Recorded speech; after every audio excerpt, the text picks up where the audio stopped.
Welcome back to the Compassionate Capitalist Show. Of course, I'm Karen Rands. And today we are going to talk about what is leadership and the impact on the bottom line.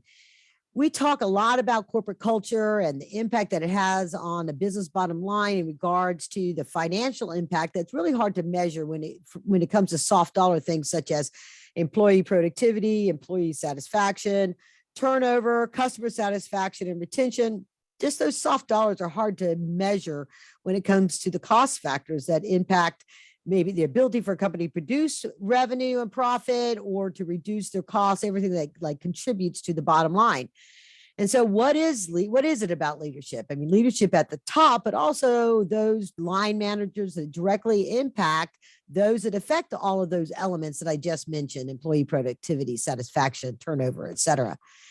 So what people think leadership is today, well, my guest, Neeti Dewan, is going to help us answer that question. And she recently posted this on her LinkedIn page, and I think it is a perfect way to kick off our topic. This is what she said, and I'll introduce her here in just a second. What people think leadership is. Remember the difference between a boss and a leader. A boss says go, a leader says let's go. That's a quote from George E.M. Kelly. Then she goes on to say, leadership is not a microphone with which to broadcast orders.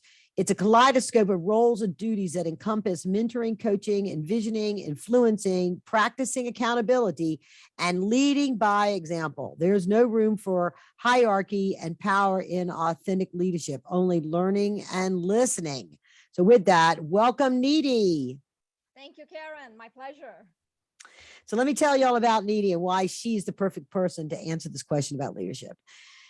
Neeti was born in Agra, India. That's the city that is home to the Taj Mahal, and came to the United States in her early teens. She excelled academically with degrees from notable universities of California State University with a BA in economics. We share that passion. And from Villanova Universities with a master in taxation. Today, she is sought after keynote and a recognized global and tax leader, global finance and tax leader. She's a recipient of numerous awards. Most recently, Neeti was named the most successful businesswoman to watch in 2021 and featured in the magazine CIO Views. She is the global tax leader for ClubCar, golf cart manufacturer, and a seasoned board director, having served on several boards, including Harvard University, Kennedy School of Women and Public Policy, Women's Leadership Board, and currently serves on the board of the Indo-American Chamber of Commerce. She's also the founding member of the Atlanta chapter of Private Directors Association. So, wow, welcome again, Neeti. I'm so glad that you had the time to join us and share your insights and just so much through today's show on the Compassionate Capitalist podcast. Thank you, Karen. Really looking forward to our conversation. So you're also the author of 2 books, from Executive to Yogi in 60 Seconds, which I think that goes to your catch line, and High Level Leadership, Low Level Stress, which is your latest book that we'll be talking about. But fill in the gaps for us and the listeners about, we share this common appreciation for economics. How did that shape your career and your interest? And share with your listeners how you've, sort of the roles that you've played to gain this experience as a corporate executive or independent advisor, and of course, then the motivation to put your experience and knowledge into words with your new book. Sure, thanks, Karen. My experience has been sort of both in the private industry as well as on the consulting side. I worked in the private industry for many years as an executive, and then I was also with the big 4 accounting firms as their national leader. And you talked about economics, right? And did it shape me, and how did it shape me? So it's very interesting because that degree in economics actually has a lot to do with how I view businesses today, right? So all of us, no matter what role we are in, we sort of have like a niche area that we get pigeonholed in sometimes, right? So somebody might be in the FP&A role, somebody might be in sales, technology, or tax, etc. But what that economics degree allowed me to do is, no matter what role I was playing, whether I was a chief operating officer, whether I was a CFO, or the head of tax, or as a CEO of my own company, I always looked at sort of the overall impact the business would have, right? Instead of looking at it from a very narrow standpoint, always looking at the big picture, right? Looking at it from the macroeconomic standpoint and the microeconomic. Yes. And if I could kind of bring it home to in our, sort of the layman's language, I would say learning to look at the trees, count the trees, but always stepping back to see the whole forest and its glory. That is a great way of explaining that, because yeah, that's just a great visualization. I can't even add to that. That is just really, really good. So let's jump into the topic.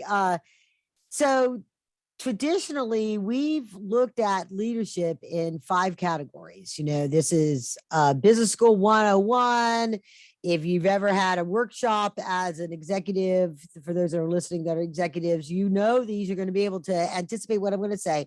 The 5 leadership styles are authoritative, participative, delegative, transactional, and transformational. Those have stood the test of times. But it seems like a lot of times they've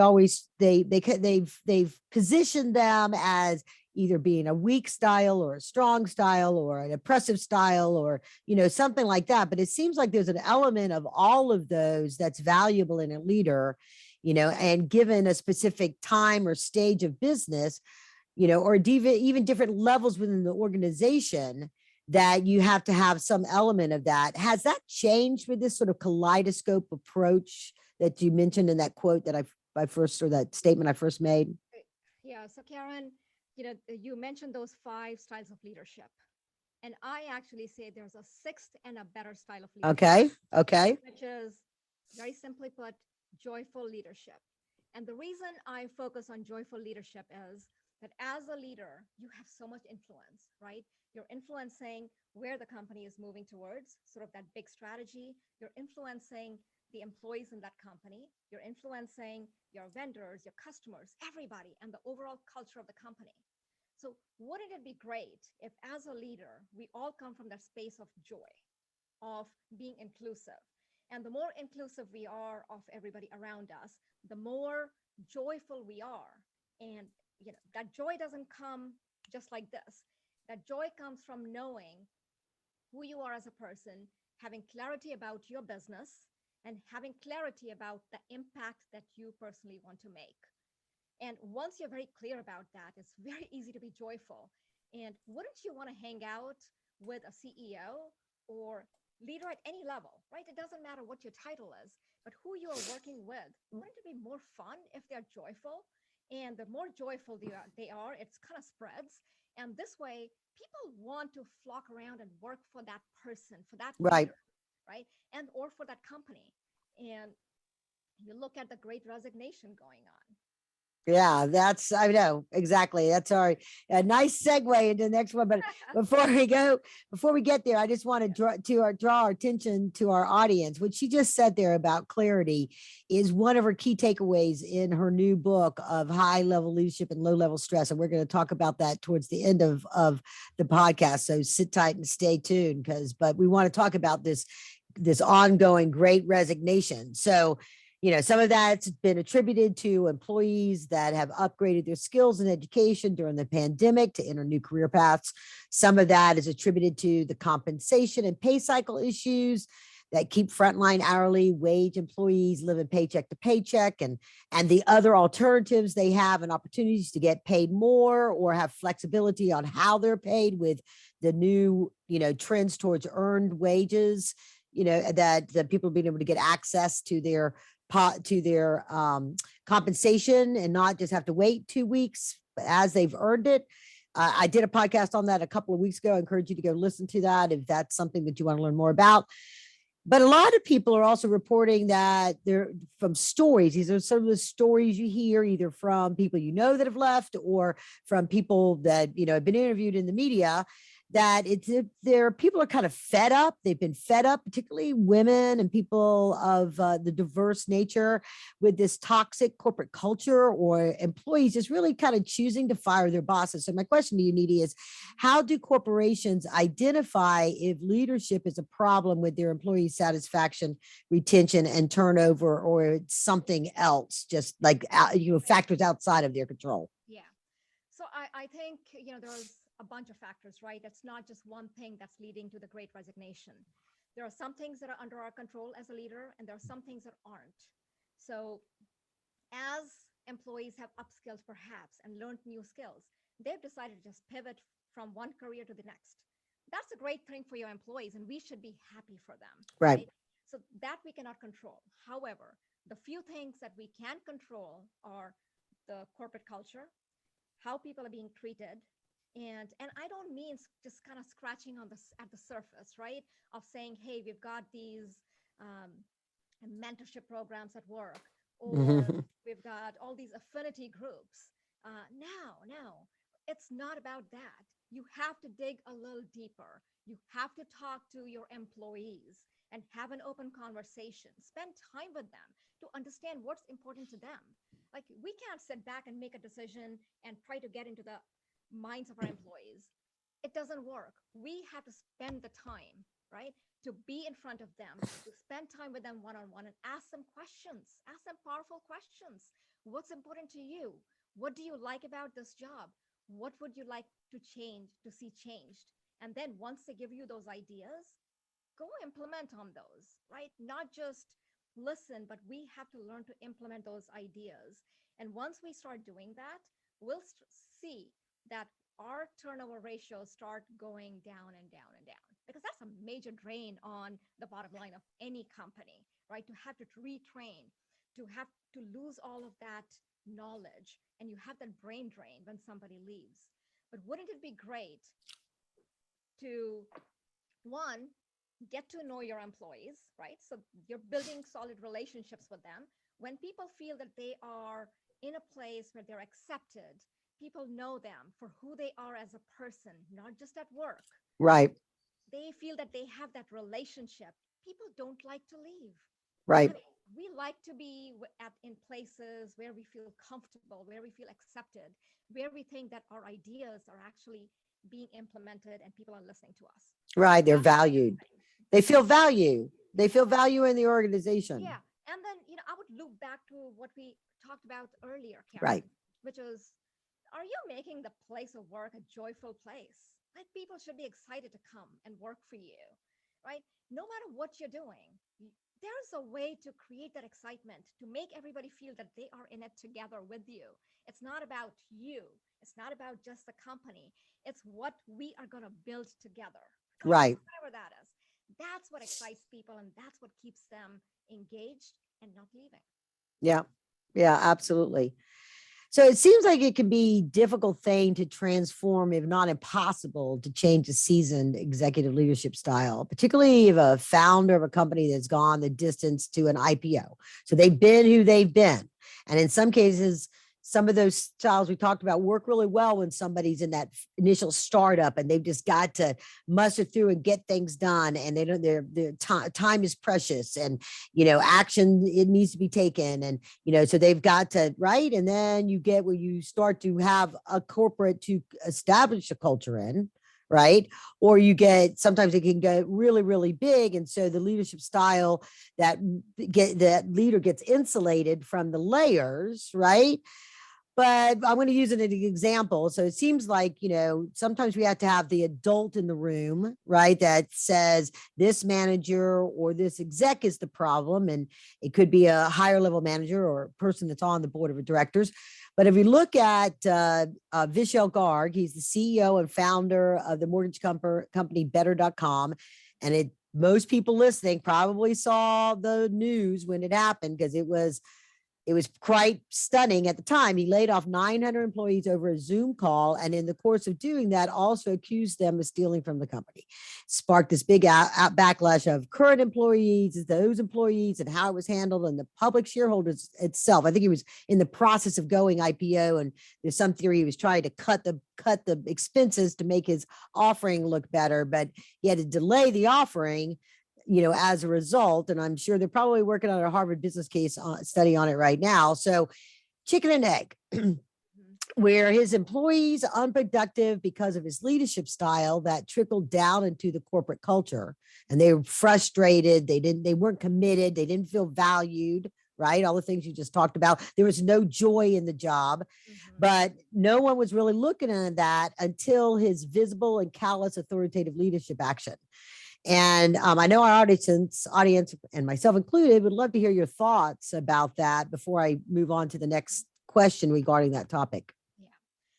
So again, kind of going back to the chicken or the egg, right?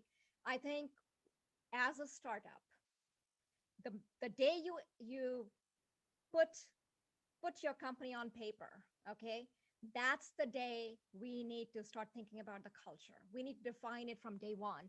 We cannot wait until the business has grown, because then it's a little too late.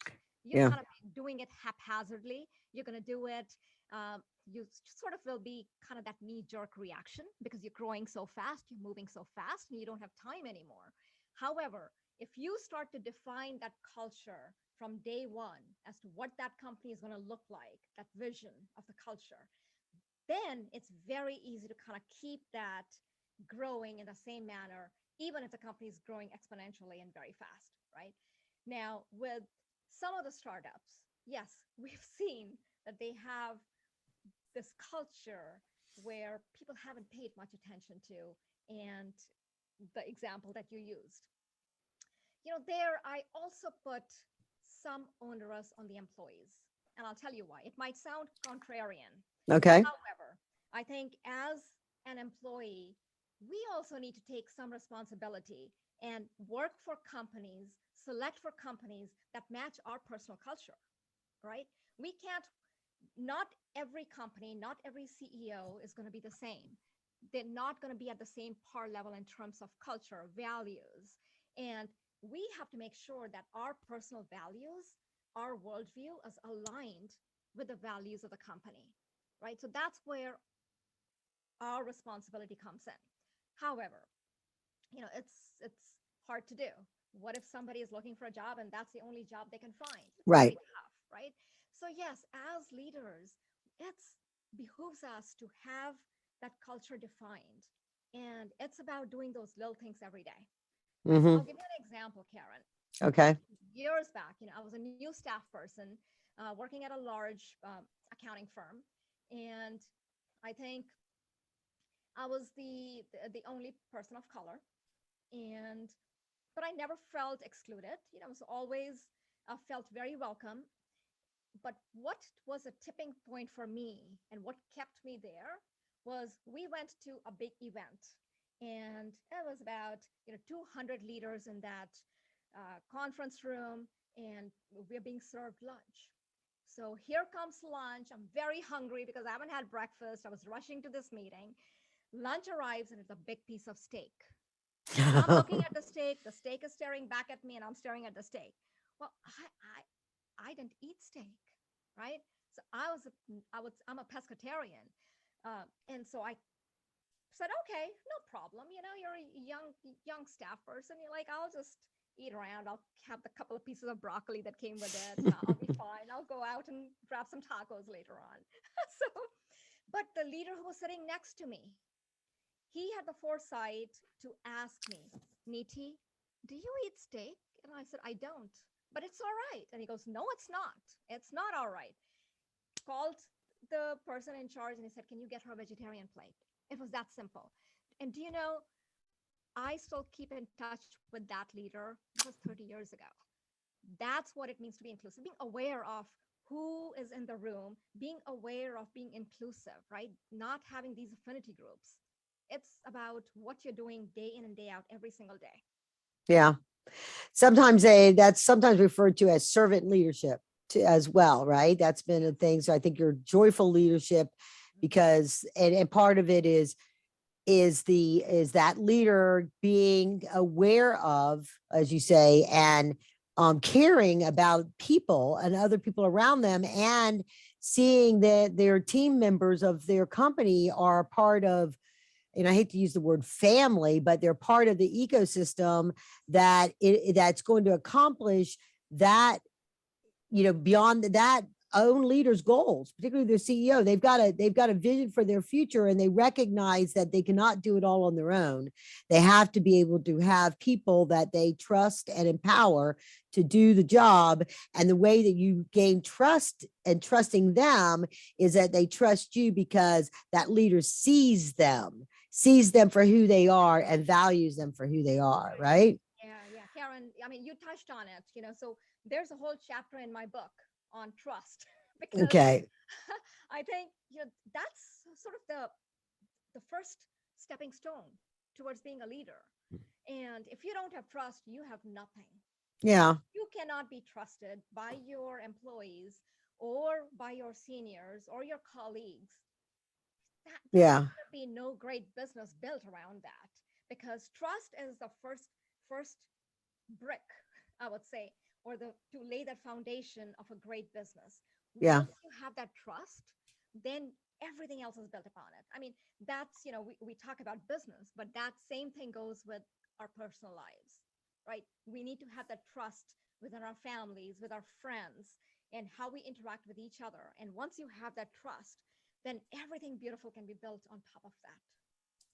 Oh yeah, that's exactly right. That is a key attribute. I think that should be really kind of part of every corporate culture, right? Establishing that mutual trust between the management and the employees. And so, within the context of the better.com example, there probably was some kind of a board intervention because the CEO took a leave and then came back. But old habits are hard to break sometimes. And would you say, that when you're advising and coaching execs or advising companies, does the source and the motivation to change leadership style, is that internal, external, both? I mean, it seems like internal is probably the one that impacts the change for the longest term results, I would think. But sometimes people don't trigger their internal until something external happens. Right. Yeah. So, as a board director, I think it's the responsibility of the board to ensure that the CEO who's in place, even though that CEO is the actual founder of the company, that is he or she the right person today? They might have been the perfect CEO, 2 years ago or 5 years ago when they started, but are they still fit for the business? And if they are not, maybe it's just a little bit of that coaching that they need, a little bit of that tweaking that they need to sharpen off, to slow off those sharp edges. And it might be as simple as that. But if you decide that this is just not the right CEO, right? As a board, you have to have that healthy skepticism to ask the tough questions of the CEO. And that's our responsibility. And if we decide that that's not the right CEO, I think we have to have the guts, the courage to bring that up, to discuss that with the CEO even. Yeah. Find the right person who needs to be in that place. Because again, it's not about that one person, right? It's about the whole company, the vision of the company, and where that company is going to go or not go. Right. And the liabilities that might come along with somebody not behaving appropriately. So those things to me, I think, are very important, because again, it's not about you. It's about the company. It's about your employees. It's about your customers who are relying on you. It's about the vendors who are relying on, business with you. So we have a whole ecosystem of people relying. We can't have one person mess it up. Right. Exactly. Yeah. So, and I want to tell everybody too, this is important before we drop off here. Go to neetidewan.com, neetidewan.com for to get the access to the book, to access to Neeti as a speaker. And if you, those that are watching, she's holding up High Level Leadership, Low Level Stress as her latest book right now. The picture of it's on our show badge as well. So, but go get the book. You can get it through there. You can listen to podcasts and different other things that Neeti has done, and as well as get in touch with her to talk further about the topics we're talking about today and how she can impact your company as a speaker or otherwise. So let's talk a little bit about the book before we run out of time here. We've got High Level Leadership, Low Level Stress. Who is it intended for? How do they use it? And for an impact on their change and themselves or their company. You've talked about some of these these elements already: joy, clarity, trust. I had other takeaways: balance, intellect, mindfulness, inclusivity. So talk about that for our listeners.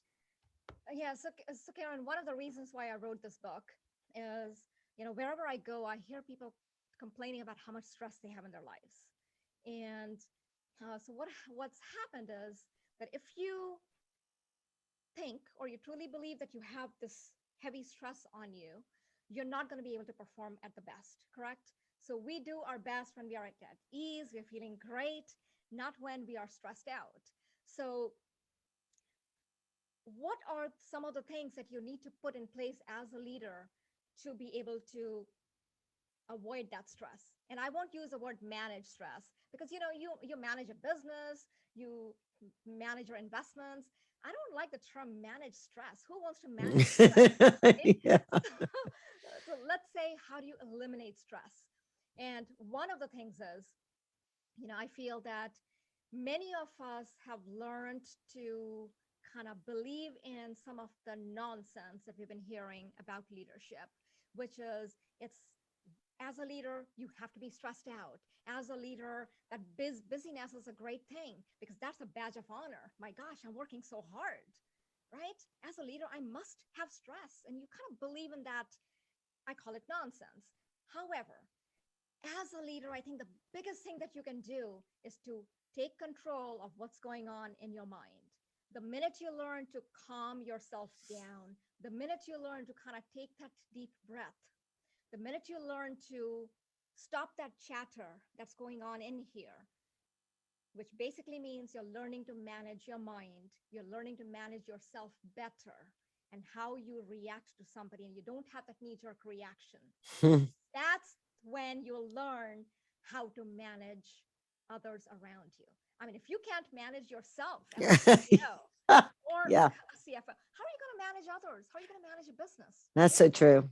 Yeah. So I think for me, that's the biggest thing. And so this book really lays out, a couple of different things that people can do in order to become a great leader. So I'll tell you, like, some of the chapters are about the power of vision, right? What is that? And what does vision really mean? The power of integrity, the power of concentration. And the one that I want to bring up is the power of silence. Ah, we'll talk about that's one to talk about. Is that just to listen? That's listening. What is silence? Yeah, Karen, so as leaders, we're so used to people waiting to hear what we have to say, right? People are looking up to us, and we tell them what to do, how to do, when to do. And that sort of becomes our makeup. Uh, we tell people what to do.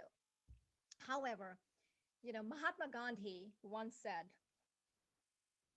don't speak unless you have something to add that actually makes a difference. So, as a leader, when we are sitting in meetings, let's not put our agenda out there immediately and share our thoughts, because what's going to happen then is you're going to literally hijack the conversation, and then people around you are going to start talking about your idea.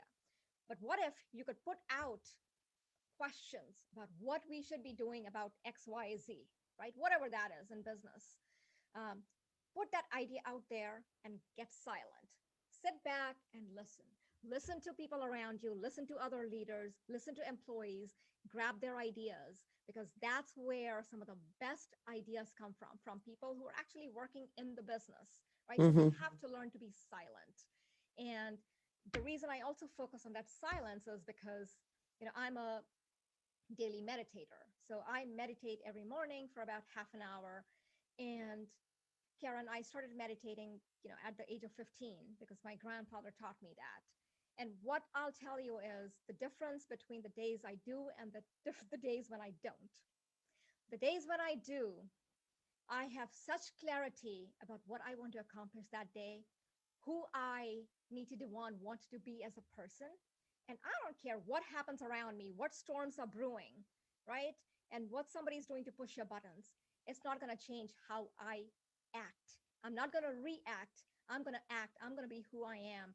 So, what I define as in the morning, Whether you meditate or not, it doesn't matter. But if you can take a few minutes of silence and think of like your own personal little box, right? And imaginarily throw in the qualities that make up you, whatever those qualities are, right? So for me, it's about being calm, cool, collected, smart, visionary. I'm a reader. I don't get angry. I am a yogini, and whatever that is, right? So I carry that imaginary box with me all the time. It's right here, wherever I go throughout the day. And when something happens around me and I have that, the immediate reaction trying to come up, I go, ooh, does it match with my box and my qualities in that box? It doesn't. So I'm not going to react that way. I choose one of those qualities from the box and I react accordingly. Does that make sense? Absolutely. Yeah. Very good. Very good. And I think it probably takes a little bit of practice to get that way, according to my, my stakeholders of husband and daughter, that I react sometimes without thinking. So anyway, you can take that skill set forward to leading in an organization and leading within a family unit as well, right? So Very true.